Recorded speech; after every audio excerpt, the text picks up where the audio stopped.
Off your host, Tim, everybody. Keep it going, keep it going, keep it going for him. Hell yeah, good to be here. Happy to be here. So I'm tell you some things about me. I'm a Chinese guy. Where are my Chinese people at? Make some noise. All right, that's very masculine Chinese people in the back there. I guess this is a very Chinese time for all of us, all right? Fuck it, I'll do that, yeah. No, I'm a Chinese guy. I'm very proud of being Chinese. In fact, my mom told me when I was little, she said, I gave you a Chinese middle name. And she said, I gave you that middle name so you wouldn't forget where you're from. And I was like, cool. What does it mean in English? And then she said, I swear to God, she said, it means Chinese guy.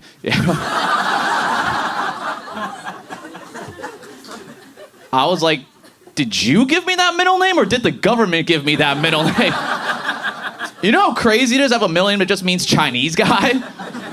Can you imagine if I just fly to China one day, the border guard sees my name, he just salutes. Like, this is a goddamn patriot, all right? He came home. Yeah, I am a Chinese guy, but I also grew up in an immigrant family as well. Any immigrants in the house? 2, 3, 4. All right, cool. I'm calling ICE right now. No, I'm kidding. I think I like to announce that because I think it's a time that we should be proud of being immigrants. Because I feel like when you grow up in an immigrant family, it teaches you how to deal with adversity, like dealing with your immigrant parents. Like, they are the worst, right? I can never really have a good time with them. They teach you how to be. They're really tough. Like, one time I had dinner with my dad. He looked me in the eye and he was like, "Son, this is the worst egg roll I've ever had. I could have made this better. Why'd you take me here?" To which I looked at him and I was like, "Dad, that's a burrito." Like, this is a Chipotle, not a Panda Express, all right? And that got worse because, like, when you grew up in a Chinese immigrant family, I grew up in in a pretty non-diverse town called Boston, you know? Some people don't know what it's like. And a lot of times when I tell my Bay Area friends that, they look at me and they go, "Boston?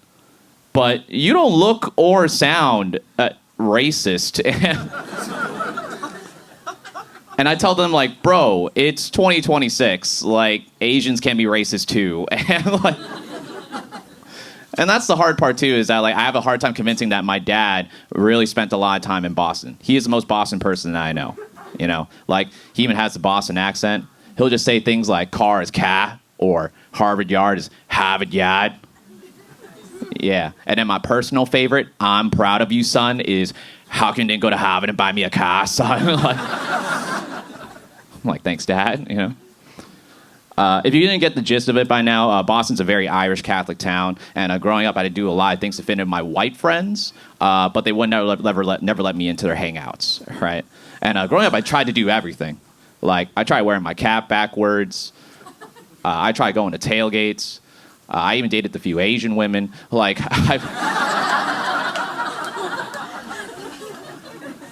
and I've done this joke all around the country, but it really hits in Palo Alto. And I don't know why. So I got tired of it, right? After 20 years of being in Boston, I was like, fuck this. I'm going to go move to a new place. And that's why I came to the Bay Area, because I wanted to be around Asian people that understand me for who I am, right? Yes, exactly. Yes. It's just that now all the Asian people here think I'm Filipino, which, like... I didn't expect this. Like, I got to the airport, my housing agent was like, "Here's your new house in Daly City." I was like, "What?" Like, I came here as a comedian. Now I DJ, which means I'm super Filipino. And I disappoint people now. This is odd, right? One time I went on a date with this girl, and when I told her I wasn't Filipino, she looked at me in the eye and she was like, "Are you sure?" And I was like, "Are you sure?" First of all, that's offensive. Second of all, doesn't she know my middle name means Chinese guy? Like, what are we doing here, you know? I don't know if you could tell by now, I have a very deep voice. I got this voice when I was 10 years old. That's a pretty weird time to have a voice like this, right? Can't imagine one day you go up as a 10-year-old to your mom saying, "Mom." Like, she got concerned. She brought me to the doctor. And then the doctor had to explain to her and said, oh, actually, it's normal for boys to get a voice like this because their bodies change. And that is called vaping. And when my dad's English wasn't that great, he made me answer all the phone calls on his behalf. One time the electricity company called, and he called about an overdue bill. He panicked, and he was like, hey, pretend to be me. So now I picked up the phone, and when they were like, sir, you know you're overdue your bill by 3 weeks? I tried to pretend to be my dad, would be like, okay, but please don't take away the Xbox Live? Like, they're just... I'm not gonna believe in that. So some new things in my life, though. I turned 30 2 months ago, and yeah, thank you. I've noticing that when you turn 30, you notice you're old in different ways. Like I noticed I'm starting to complain more. I'm feeling more body aches. I've started hanging out in Chinatown collecting cans. Like I've done.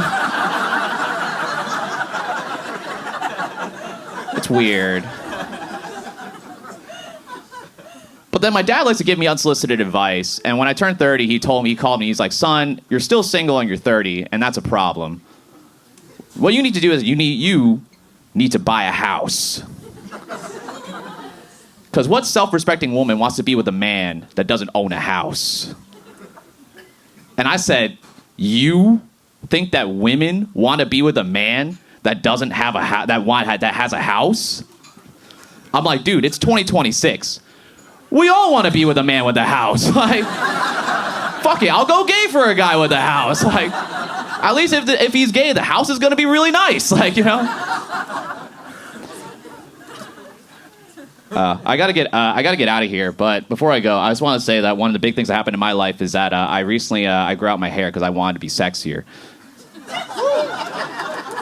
Thank you. I'll see you after the show. I think it worked out a little too well. Because the problem is that when my white friends all grow out their hair, they look like gods of thunder, like Thor. But then when I grow my hair, especially from behind, I just look like an Asian woman. So, and that'll be it for me. I've been Dan Guan. Bye. Make some noise.